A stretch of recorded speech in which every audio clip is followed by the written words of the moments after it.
Hey guys, in this video I will show you how you can create this eye film effect on CapCut PC. Just select your photos or videos you want to edit and then just go into effect, select retro effect and scroll up, just select rolling film, tap on add to the track and just going to basic, select face, eyes, or step on add again just for the strain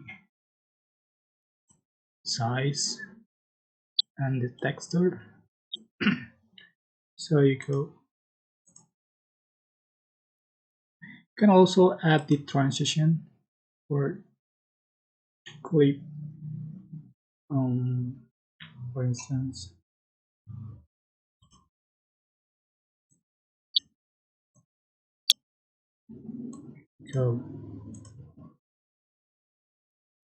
So that's how to piece eye film effect on CapCut PC. I hope this tutorial was helpful for you.